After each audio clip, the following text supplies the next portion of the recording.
Welcome to the next episode of For the Sake of Heaviness. My name is Merciful Mike, and as always, I'm here with my partner. Butch Balich. Hello, everyone. And today, it is a great pleasure and honor from Spain. We have Dani Ponce and Carlos Salse from the mighty Kilmara. Gentlemen, Yes. thank you for Yes. being here. Welcome, Thank guys. you guys. Thank you Thanks guys to so you much for for having having us. us.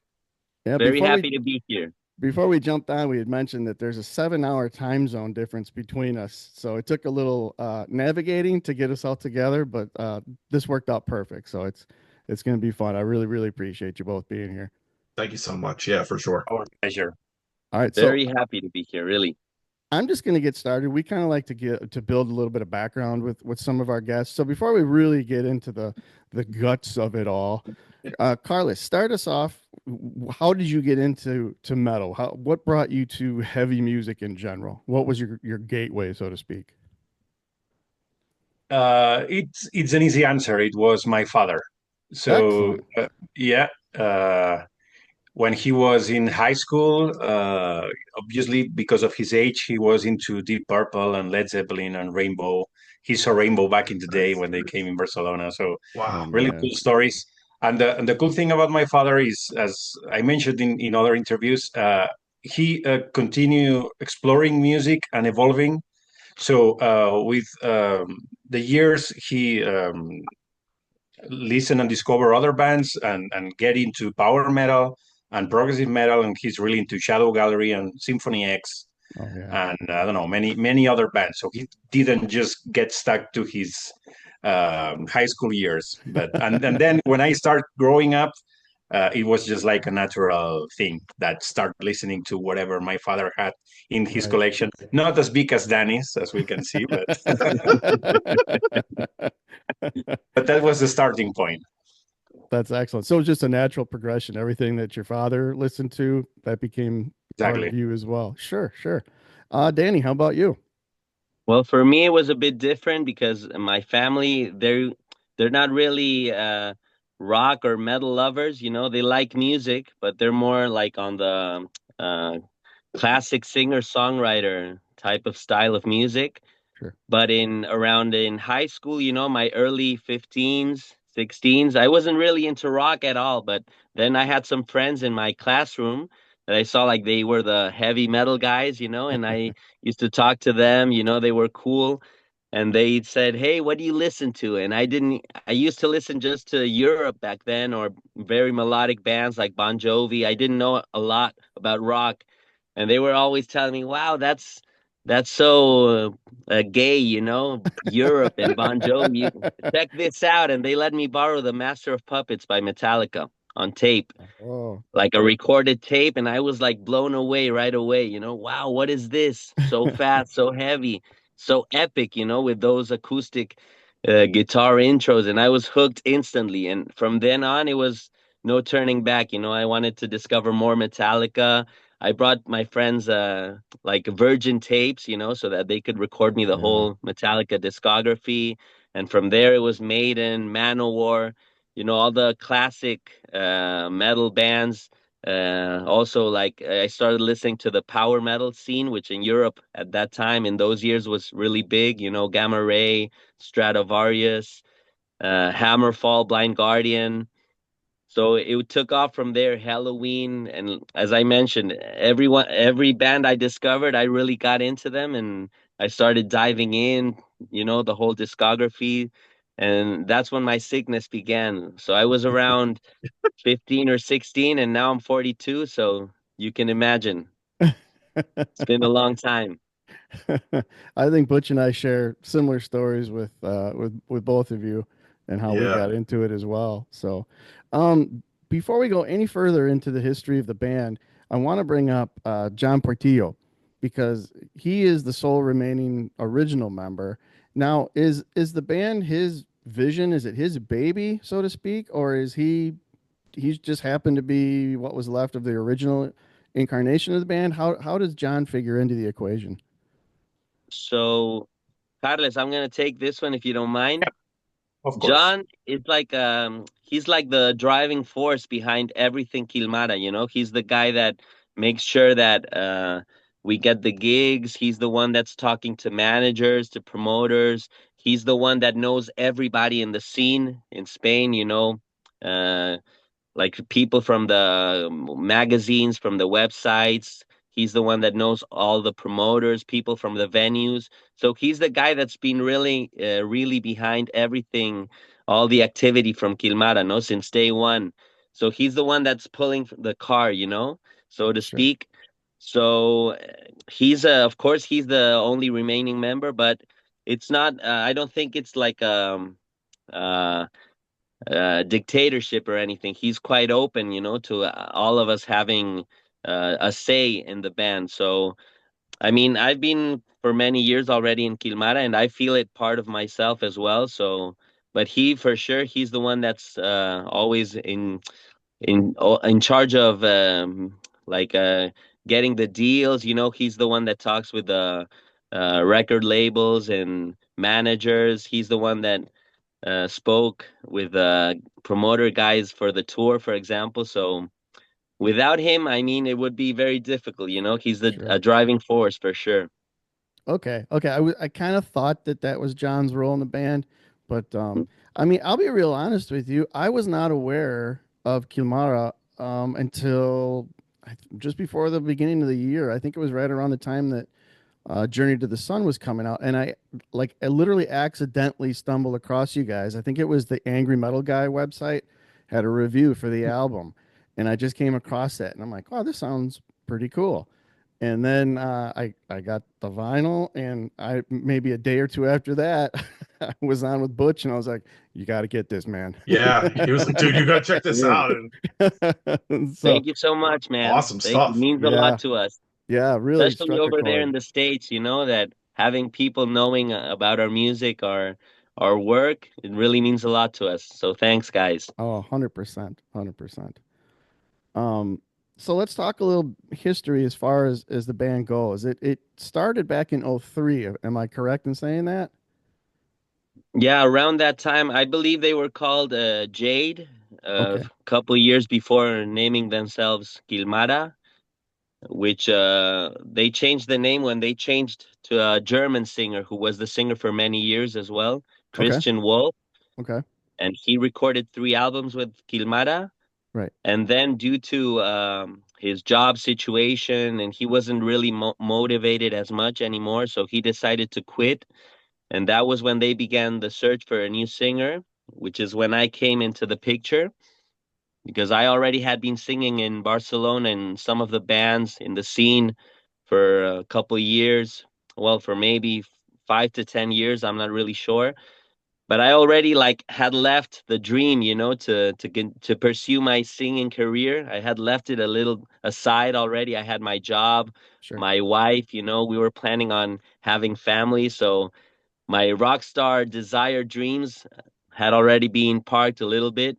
But anyway, I gave it a go. I tried out for them, and they decided to get me. So I recorded the previous album as well, Across the Realm of Time, Hmm. already in 2017, I believe, or 18, a few years back already, and now Journey to the Sun, which we had the pandemic in between. We Yeah. had more lineup changes, and Master Alchemist Carles Salsa came on board, which changed the whole picture as well. So we're really happy now.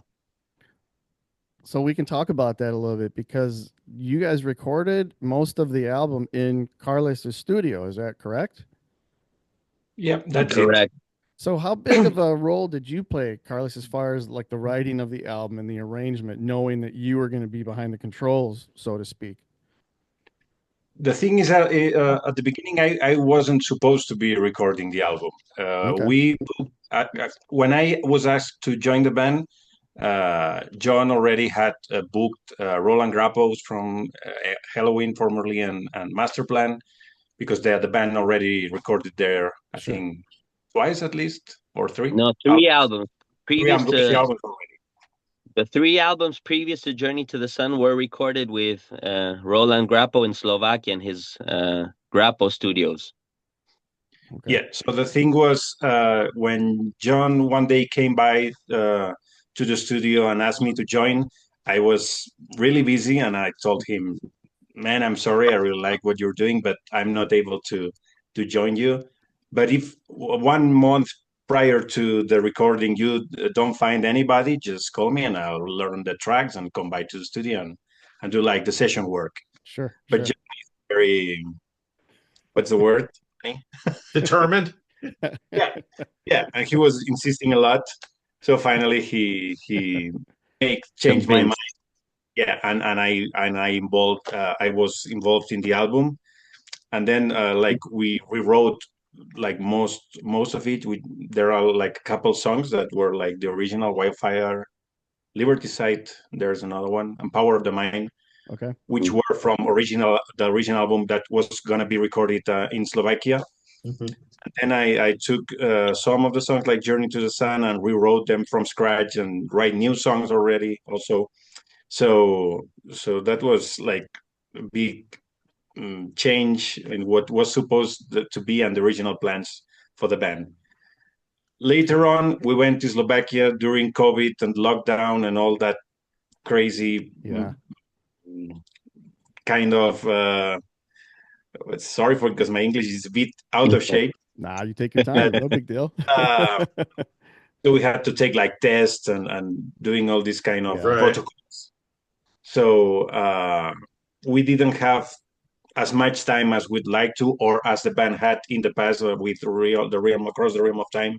Sure. So we had to record still like backing vocals and keyboards and lead guitars and do some editing and extra arrangements. So at that point, when we got back to Spain with all the tracks and Pro Tools sessions and so on, um, we thought that maybe we rushed a little bit while recording, and maybe we need to give a second thought to it and evolve the songs and work a little bit more on it. So that's why finally decided to record it from scratch, except for the bass lines and a couple songs where John's guitars are still the ones from Slovakia.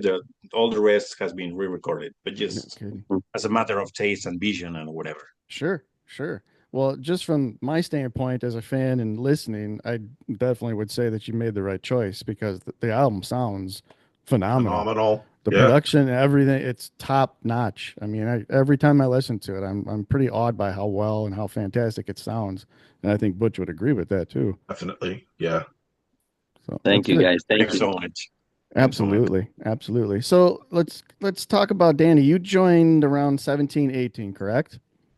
Correct. Now you were already in Spain because originally you're from the States, right? You're from Florida, is that right? Yeah, I was born in Florida because my parents in the 80s, they were working for 5 years around the States. Mm-hmm. So I was like, not a surprise, but I was born during my parents being in the States, so you can say that I'm just, I was born there, I got my passport, my American nationality, Sure. but most of my life I've been living here in Barcelona, south of Okay. Barcelona.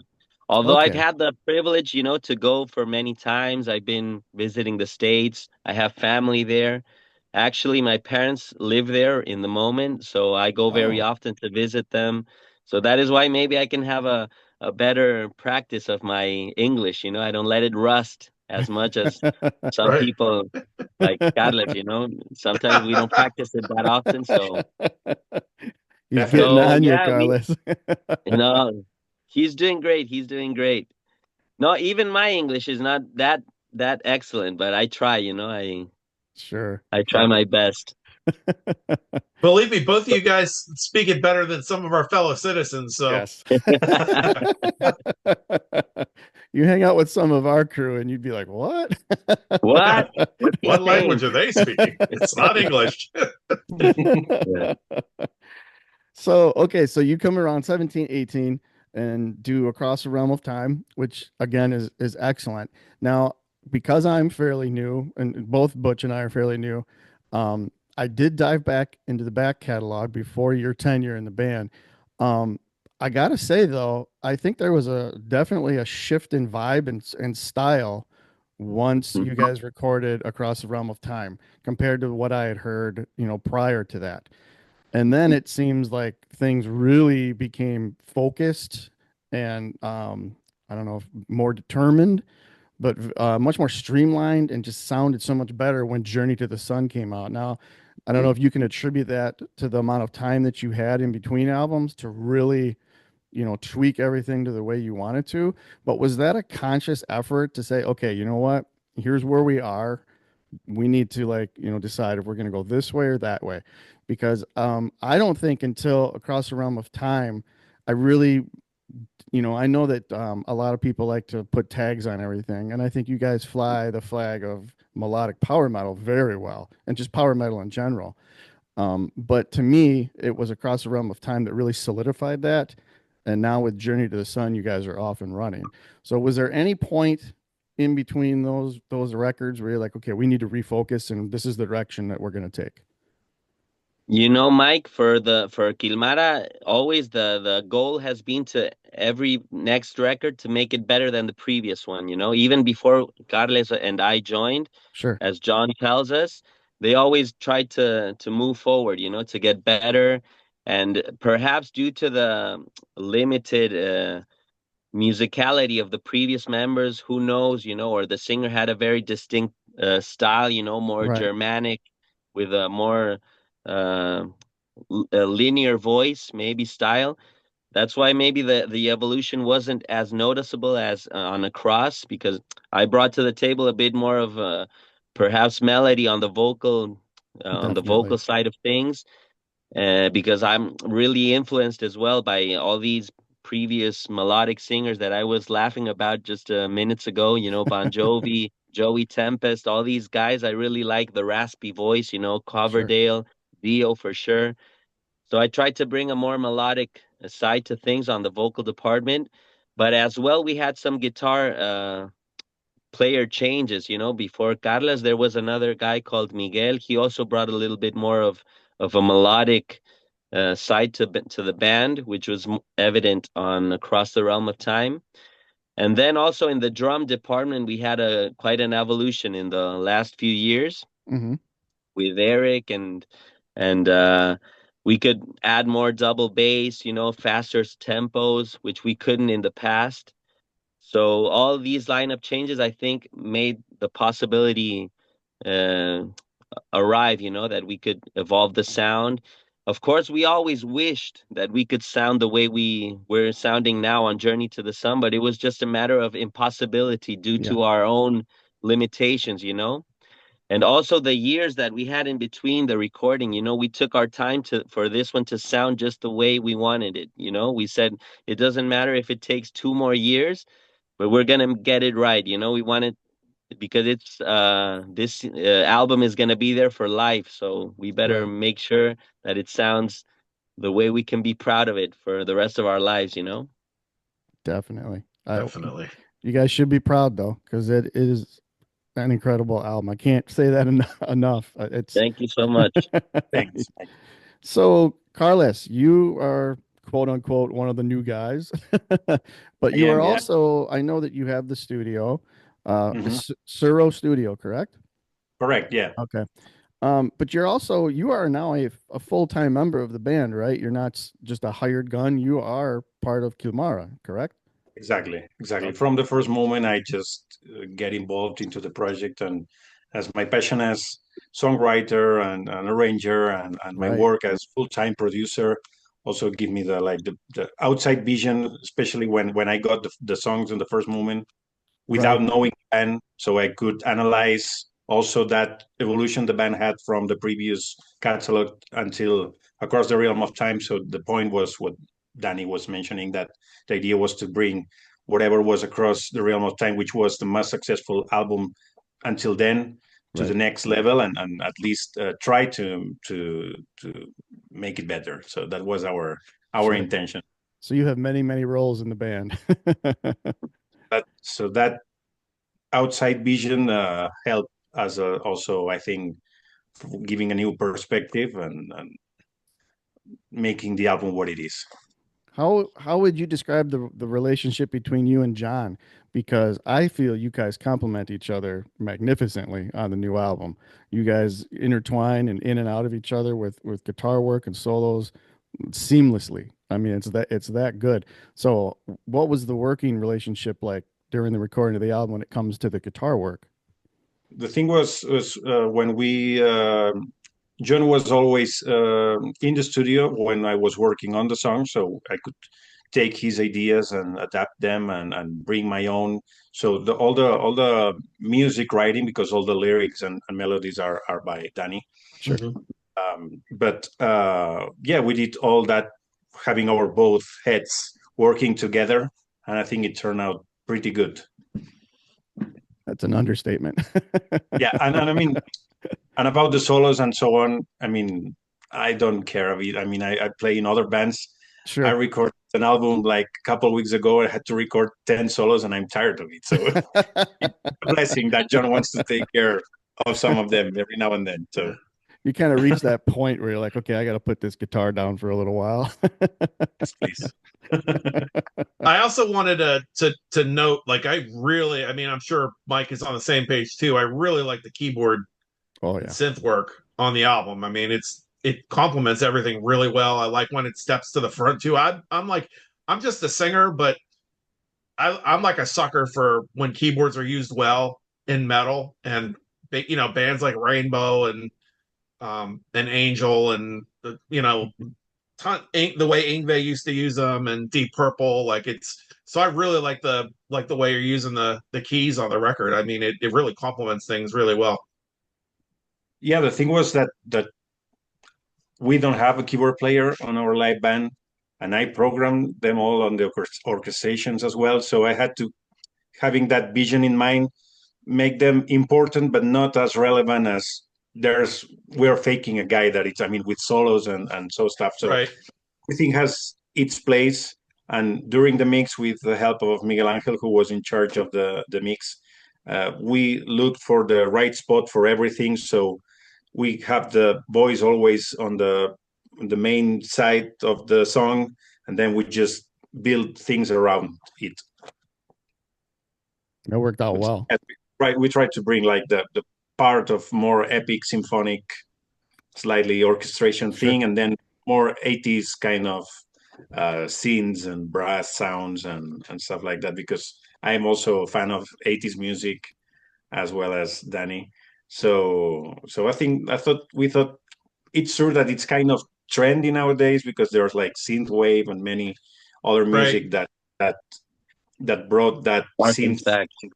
Yeah, and many bands like Dragon Force and other are having that kind of taking that image and sound as well. So maybe it's nothing really original, but we tried our best. Yeah, I mean, I think you guys really straddle the line really well between there's definitely that, prominent power metal side, but there's so much um melodic AOR kind of thing going on too.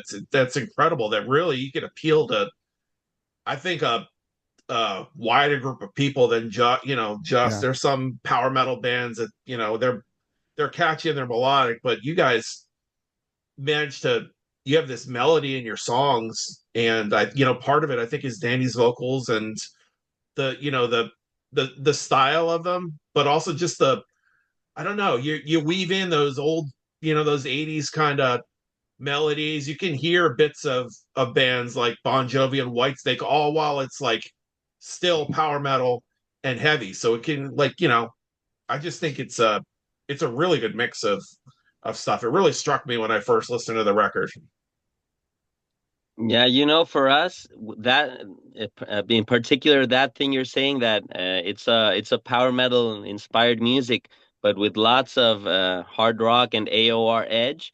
That's something that we consciously, when we noticed it, we said, wow, this is sounding like it's a mix that's not that common, So that's something we wanted to keep, We said this could Mm-hmm. be the strength and the singularity of Kilmara, because we couldn't come up with other bands that have that really hard and fast power metal leaning, in the musicality. but then have like this vocal style, these choruses, the rasp, because Mhm. I'm not the typical power metal high pitched Right. screamer. I have more of a mid range. Uh, Melodic voice. So we thought that that was a point that we could strengthen, to move ourselves apart from the rest of the scene and make ourselves a bit more original and recognizable. So we think we achieved something quite unique. It's not 100% original because at the end of the day, we get influences from many bands that are obviously there. It's very notorious, the Coverdale influence, but this combination, I think it's quite original on our behalf. So we're very proud of that. I Now, agree are with that you? 100%. Mhm. Sorry, I didn't mean to step on you there, Mike. No, no, no. I'm just agreeing with you guys. Oh, I think you guys nailed it. I was just gonna ask Danny, when you're working on the songs, I'm assuming it sounds like from what Carla said that you're in charge of the you're mainly in charge of the vocal melodies and all the lyrics, or is there collaboration there? Or is it mostly like the music gets written and then you help arrange that and then but then you take it over and add all the vocal bits to it and the lyrics?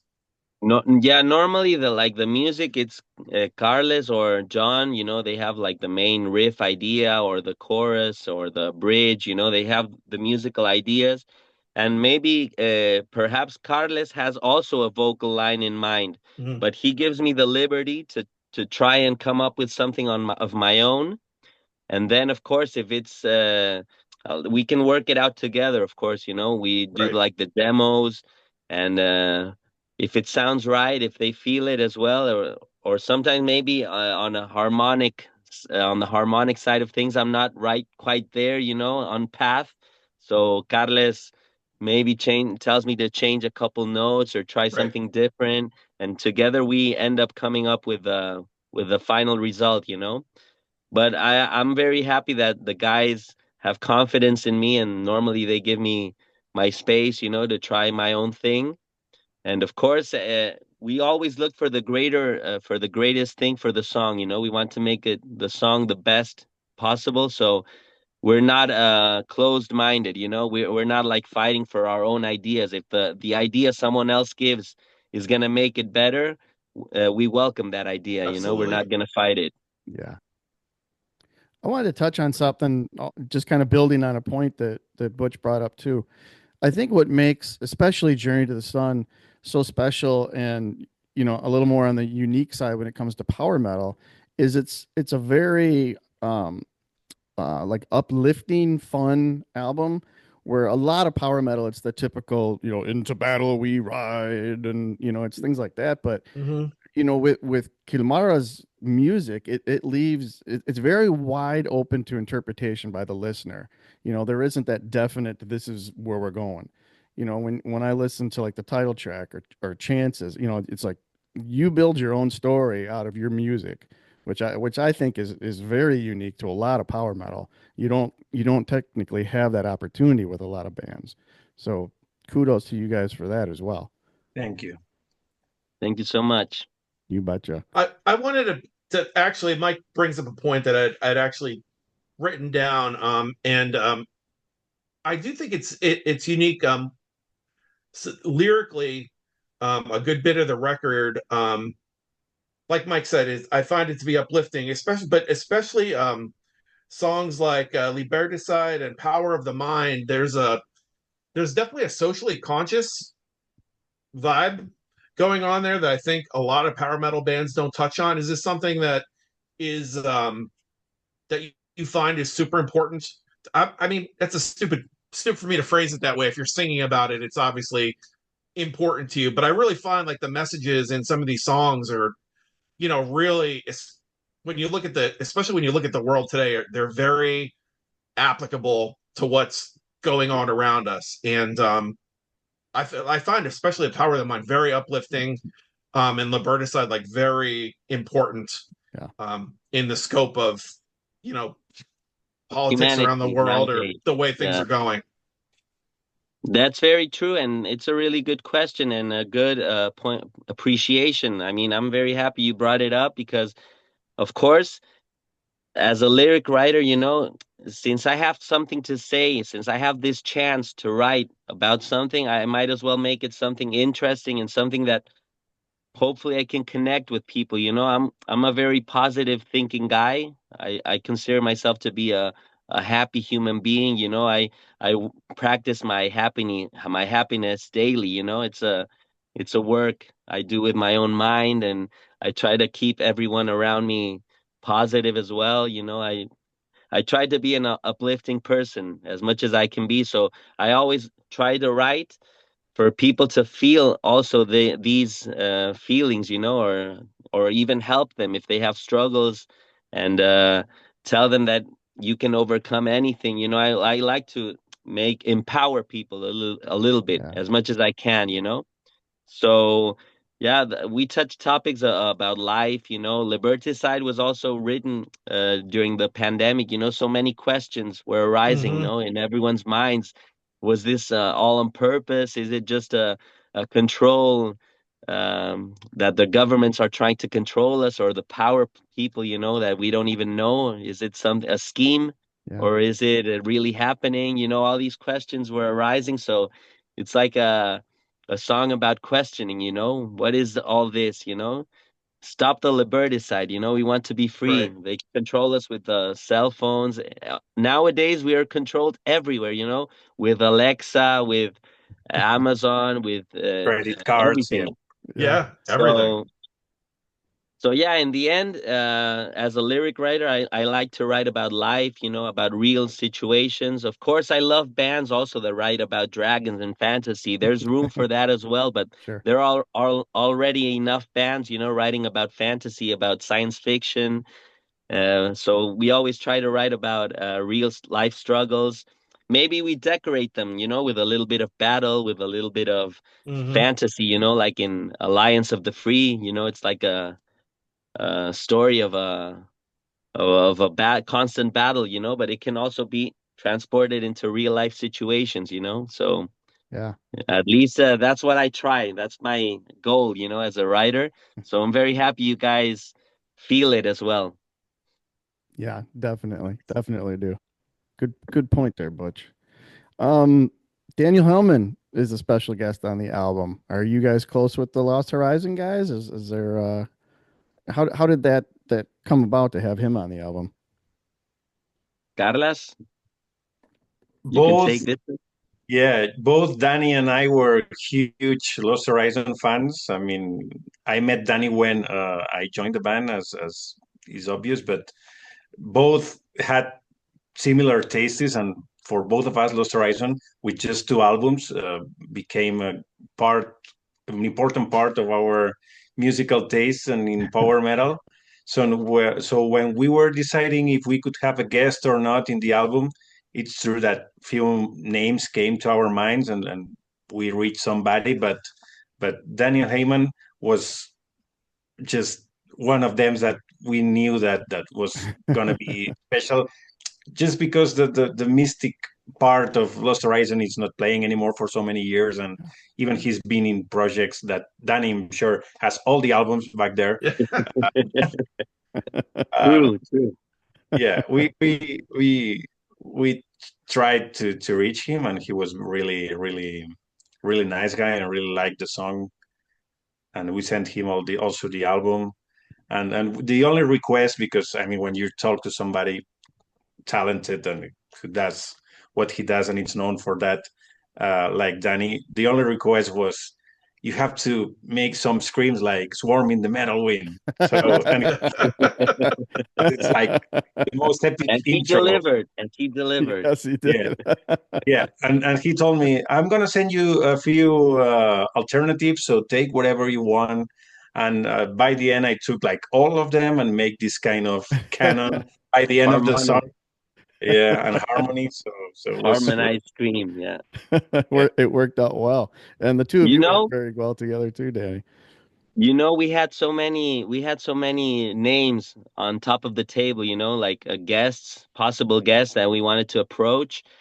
And for each guest, we had a different track from the album. I mean, Daniel That's Oh, Heyman, okay. he was the only option for Take Me Back. But we had other names for other of the tracks. We wanted to have one guest on the album, that was for sure. But depending on the guest who would want to accept our offer, we had specific tracks decided for each, for each Sure. style vocalist. So maybe someday we can tell we can tell everybody who the other names were. Yeah. But for now, we're gonna keep it quiet. Because they could pop up on future albums for all we I know, don't know. right? I don't know. Hopefully, maybe. Who knows? We're thinking already about the next album, and perhaps we're gonna just keep it in the Kilmara camp for this album, for the next one. Who knows? Yeah, I So, mean, there's not mystery. We can maybe tell you. It's like Jolin Turner, Jorn Lande, was oh man, Tommy Karavik. He was one of the choices we wanted to incorporate. We're very big Camelot fans and yeah. Seventh Wonder as well. So, but all these guys had really busy schedules, and it was very difficult for them to find time. Tommy Karavik was also very involved in Aerion, Avantasia. He's a very busy guy. So, but Daniel was willing from the first moment. So we're very happy it was finally him. Very proud of that. Yeah, that's very cool. That worked out very well. Yeah. Um, so I want to talk a little bit about not necessarily the concept of Journey to the Sun, but a lot of people are saying that it's kind of built around the arcade culture. I mean, the video for the title track is tremendous. The cover, the artwork is phenomenal. I love that And artwork. Yeah, oh, it's great. it is. I mean, from the second, I bought the vinyl. It's just, that's something to stare at for a while because it just pops so much. It looks so good. So was that a kind of a conscious thing? Is that like kind of what you were trying to build around? Because a lot of people and some of the other reviews I read really brought that up a lot. That this music blends so well with like arcade culture. So how do you guys feel about that kind of comparison? So, Carlos, you want me to answer or you go for it?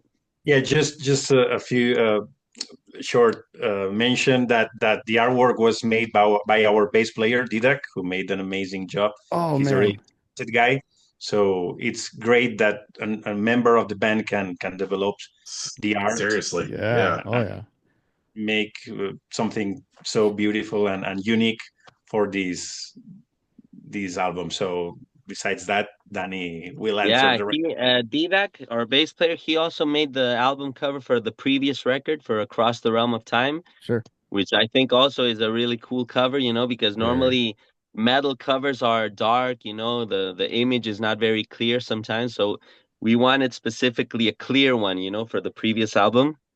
And he came up with the warrior, traveling through the yeah, portals, which is really cool. So for the new album, he had a quite a tall standard, to live up to, because we were mentioning to him, Didak, you have to come up with something greater, than the previous album. You have to no make it pressure, even no pressure. bigger No, and yeah, no better. pressure. Yeah. We're all counting on you. So for a couple of months, he was really struggling, and he was like not really sure if he was going to end up being able to do it, to deliver, to come up with the right idea. So in the end, in a moment of inspiration, he thought about the theater, the movie posters, from Star Wars, the Yeah, Goonies, like in the 80s, Indiana Jones, they had this collage, of Hmm. many little actions, from the yeah, movie, or the characters from the movie, like the big Darth Vader in the back, with yeah. the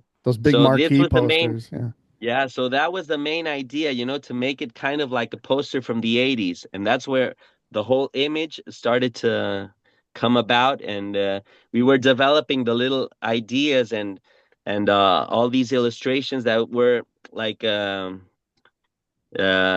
were part of the songs, they were themes from the songs or little details from the songs. So we came up with this whole idea, and that was when the arcade came about as well. So that's when we started developing the idea for the video clip as well, the fight with the aliens, Yeah. like coming into the video arcade, the machine game, and the aliens that want to destroy the sun, so we have to go and defend, because if we uh, the sun is destroyed, then we would all die, So that was the main idea for the video game.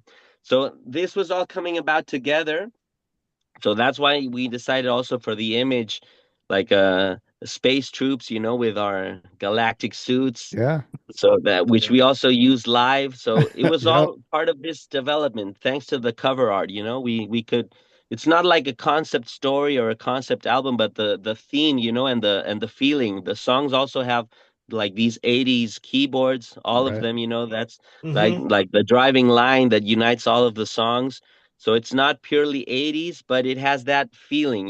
So Yep. that's why some people consider it like a arcade themed album. And also the last track, of course, is like the Yeah. arcade version. It could be part of any 80s video game, so that's pretty cool as well. Yeah, that was a extra added little treat when I first listened to it. I was like, "Oh, this is pretty awesome." The Yeah, cool that's thing the about artist. the cool thing about that last track, the original the idea came from somebody in the internet. I mean, like 10 years ago or so, Oh, no I kidding. found out a version, an 8-bit version of a Lost Horizon song, Oh, pure, really? like an Oh, album. So it like closed like the entire idea, Yeah. and it's funny how things come up. But Yeah. They yeah, cycle around like that. exactly. Yeah, So full circle. speaking of the your stage wear that correlates with the album cover, let's talk about the live audiences and the places you've been playing because before we jumped on, we started talking a little bit about your live shows and the touring, and you guys have played in hmm. front of some fantastic crowds. It looks like from my point of view, and I know you guys went out with Dynasty, and I know you guys. It looks like there's a big festival coming up, and Stradivarius is on there, and you'll be Yeah. playing that. So, I guess just kind of tell us what's coming up for you guys as far as live dates and what the response has been like. Because from my point of view, it looks like it's been nothing but positive. Yeah, now for the next gigs we have, as you mentioned, next month we have this festival here in the north of Spain with Stradivarius, with Robin McCauley, Evil Invaders, Myrath, the Turkish uh, Tunisia. Symphony X Yeah. sensation, yeah, the prog power sensation. So we're very happy about that one. Then we have another gig near Barcelona in September. And then early next year, hopefully, we're going to have our Spanish tour finally, because we've been trying to be able to do our proper Spanish tour, for a few months. But the venues are so packed, they have the whole agenda complete. So Sure. we had to wait till early next year to be Hmm. able to have our proper Journey to the Sun Spanish tour. So we're also looking forward to that. And coming back to the previous tour with Dynasty and Nanowar, that was really a privilege. We were very humbled, to be even considered, for the slot and for to have the managements involving us. Our record label also helped us out very much, getting this spot in the tour. So we were quite nervous. It was our first time having a big European tour, and you always get the nerves, wow, am I Hmm. going to be able to handle so many dates in a row, and all these, is my voice Yeah. gonna wear out, or am I going to be able to do it? Finally, it went amazing. We had so much fun. We learned a lot, and it was incredible. The crowds when we went on stage, normally the opening band doesn't get this much public, normally it's the time when people are still coming into the venue. Yeah. But for us, it was amazing. We were coming on stage like half hour after opening doors, and the venue was nearly packed almost, Oh, that's So Nice. fantastic. crowds were really great for us. We were very, very privileged, and the people seemed to enjoy our show. They were like, who the hell are these guys, with the outfits? Where are they gonna play? Or is it Slipknot? What is it? Nobody understood, but then they connected with the music, It was really cool. We were very happy. That's outstanding. Hey, Yeah. how was Paris? Paris was amazing. We had so much fun. In Paris, it was very difficult because we had to. Paris is a very big city, and we were driving with our caravan. We were, and the entrance in Paris was amazing. We had so much fun. We were looking where to park. So they let us park in the door of the Moulin Rouge. No The kidding. venue was in the Moulin Rouge. It has two venues, like the show venue and right next door is like the discotheque, where they make the Yeah. concert. So we had our caravan parked in the door of the Moulin Rouge for a whole day in Paris, without getting a ticket. That's So that was amazing. Yeah, it was great. Wow, that's a good story. Yeah. tremendous. So I gotta ask, and I know Butch is wondering the same thing. Any chance that stateside over here we'll get to see Kilmara at any point in time? Love to. We'd Carle. love to. Yeah, we'd Yeah, love to. And we have good friends touring the US, like the guys from Eclipse who yeah, came lately, and also we have our targeting hopefully someday playing in Proc Power in Atlanta, that'd be because fantastic. Yep. Yeah, you guys would be that's phenomenal in that. yeah, I think that we really fit in that concept of festival. So we would love to. Yeah, I I know mean, it's We're not really exactly looking cheap. forward to being yeah, able to visit the States. For us, it would be a real dream, really. yeah, Well, and at least we don't have to deal with Danny's visa. So that's Yeah. something. oh, Yeah, that's one one off less the to list you worry don't have to about. worry about. Yeah. Yeah, Exactly. one thing we don't have to worry about for sure. Danny, I have to ask just because I'm a singer, so I always have to ask when it comes to it's always interesting for me to know what kind of rituals you have, like the pre-show, or do you have specific warm-ups that you do? Were you trained like, or did you learn? Have you learned as you went? Like, do you have specific things you do to take care of your voice over a time period like that? It's challenging singing like Yeah. that many nights in a row. Butch, for me, I was horrified. I was the maybe the guy in the band that was most nervous about the tour, because it was 16 shows and like 5 days in a row, 1 day off, 5 days Right. in a row, 1 day off, things like this, and I had done maybe 4 shows maximum in a row, but then quit stopping, like not having to continue the rhythm. And also the trips are so long, and Mm-hmm. the life on the road, you don't rest as much. Yeah. So I was quite nervous. And to be honest, in my early years as a singer, I had many faults. I had no technique. It wasn't very good technically. I used to wear out my voice on the fifth or sixth track. I used to strain very much. And with as time went by, I had some vocal lessons. And in the last couple of years, I was also with a coach called Elisa Martin. She used to be the singer from Darkmoor, a Okay. very Mhm. famous Spanish power metal band Yeah. from the late 90s, early 2000s.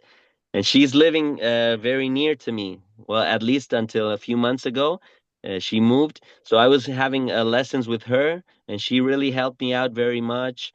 I also had some tips from a famous singer from a Spanish band called Avalanche, Mr. Ramon.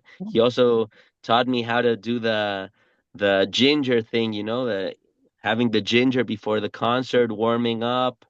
So yeah, I like to warm up, the voice during the morning. I start like with my Right. little noises, my vocal fry and warming up, and also like physical activity, before going on stage. Maybe I do like 20 or 30 burpees, to open up the chest, the lungs, so that you can breathe better. And it was really amazing. And also the adrenaline of the live situation helped me very much, so I didn't have to strain. Right. Also, that we had a really good sound engineer. We were able to work with Valerio from Nanowar.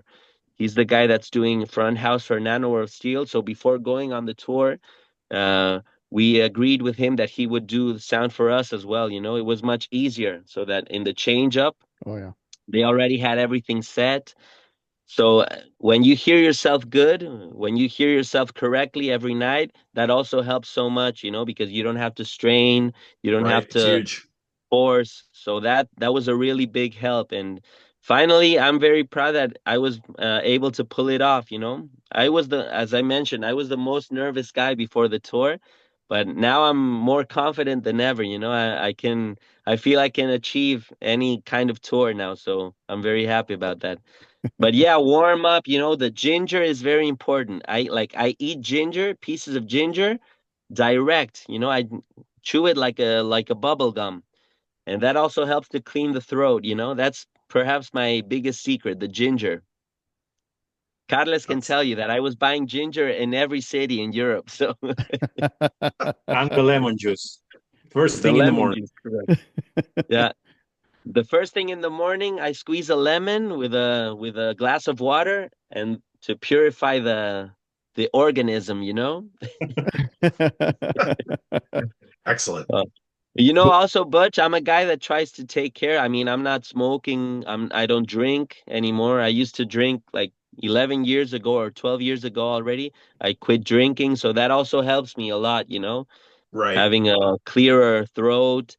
The drinking guys always get the raspy, hey, stuff. Yeah, that'll dry that drinking dries you out. That between that Yeah. and smoking, those are tough, man. Yeah, so now it's 12 years already that I was able to quit all that. So I'm lucky that I'm feeling good, healthy. I try to do my little sport every day, keep the chest, the lungs Good for open. you, So man. yeah, yeah. Very cool. But it's like it's a muscle. The more you work on it, I think the better it gets. So it's a matter of practicing and working. I mean, I'm not where I wish I was. I have lots to learn still, but I'm always looking to improve. So it's a learning process all the way. Discipline, right? You got Absolutely. to be Yeah. Yeah. disciplined to follow that regimen. Yeah. Also, I learned so much from Niels, the singer from Dynasty. Man, he is incredible. He can do anything with the voice. Every night I was awed, to be able to see this guy. They were doing like an hour and a half set every night, and every night he was nailing it, and that Yeah. was such a like wow. I noticed that I had so much to learn still, and this guy's like 5 or 6 years younger than me, and he's such a pro.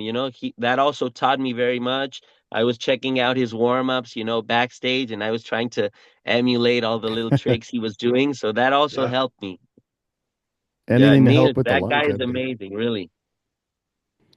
What's the metal scene like in Spain these days? Would you say it's healthy? I think it's healthy, perhaps not as healthy as maybe 10 or 15 years ago, when you- like the venues were packed, all the concerts were nearly sold out.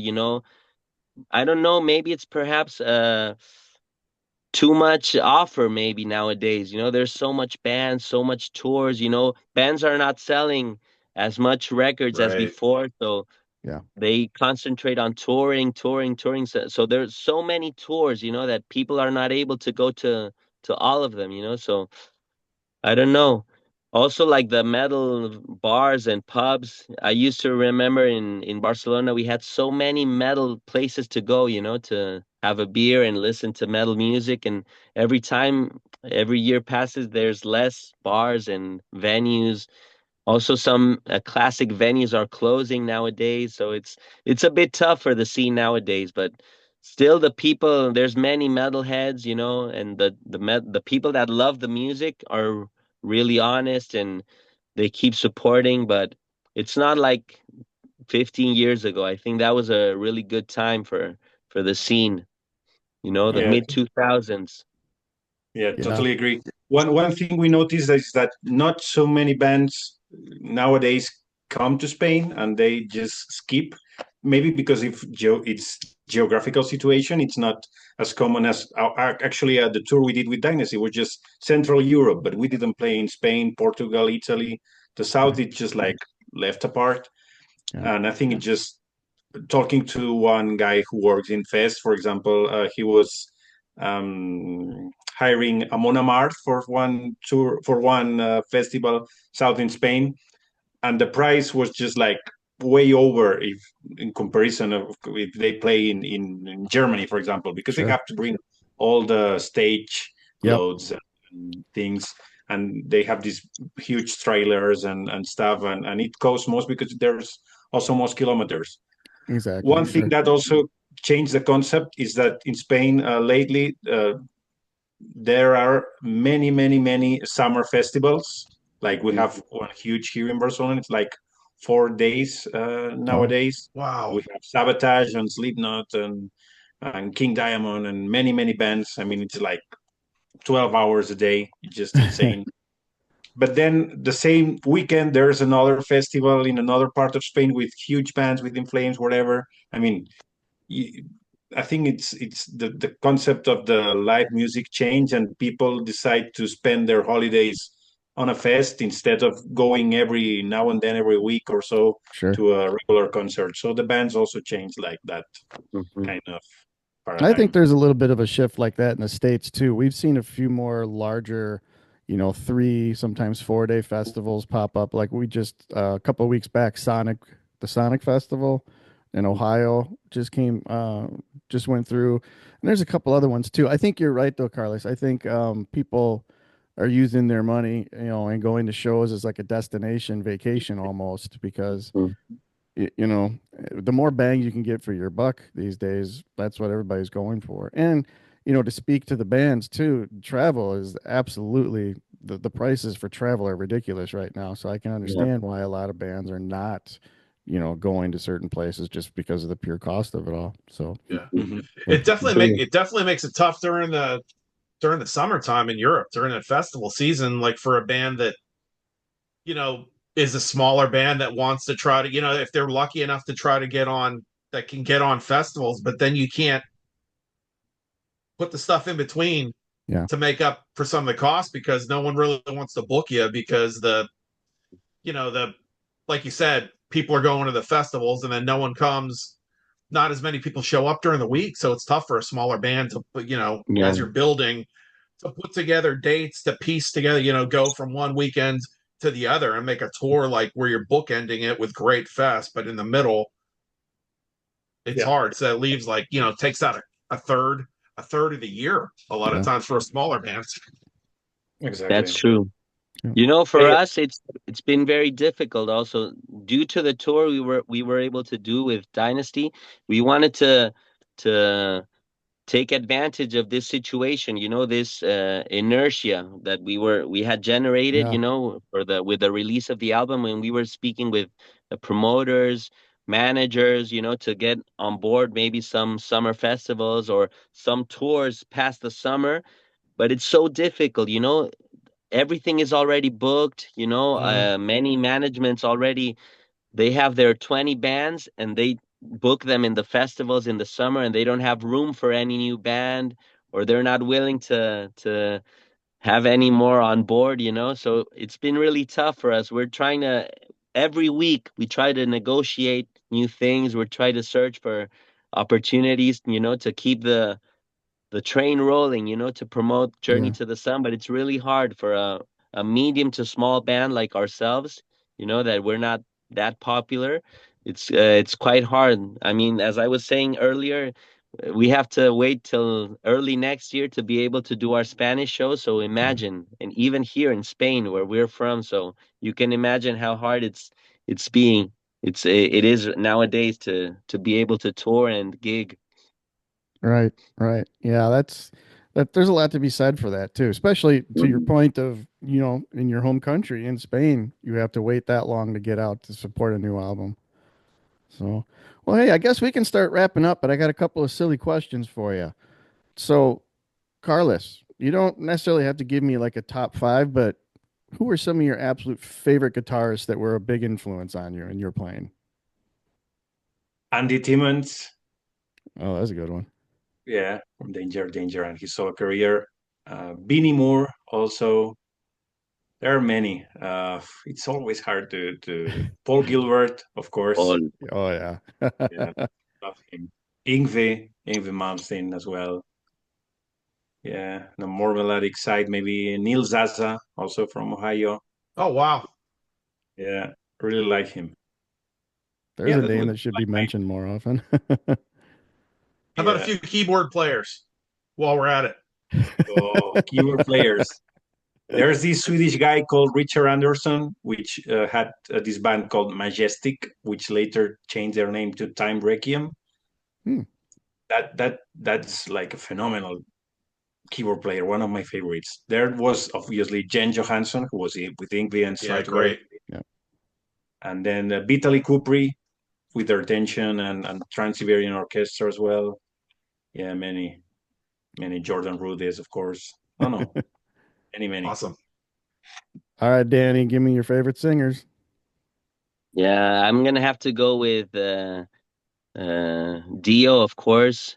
Jorn Lande Love Jorn. and Yeah. Joey Tempest. I love Joey Tempest from Europe, He's great. and David Coverdale, Russell Allen, Roy Khan. I mean, I can go on about singers forever. Eric Martin from Mr. Big. I really like all those '80s guys, and but of course, in the metal scene, Halford. The metal god, Yeah. Dickinson. There's so many, man. Yeah. I love them all. I have a time and a moment for each one of them. Eric Adams from Manowar. I think in his prime, no one came even close, to those legendary albums by Manowar. He had such a powerful scream, in the mid range. Yeah. He was very the full package, Eric Adams. So yeah, I could talk about singers for the whole day. You mentioned it, but I just want to throw it out there. Those Alan Landy collaboration albums are so good. Yeah, The Battle is one of my favorite albums of all time, and that took me excellent. by total surprise when I picked that up. I Yeah, couldn't believe how good that was. So, all yeah, right, yeah, yeah. last question for both of you. Just throw it out there. Just give me one desert island album that you would have to have. Oof. Carlos, you go As first. he looks around his All room.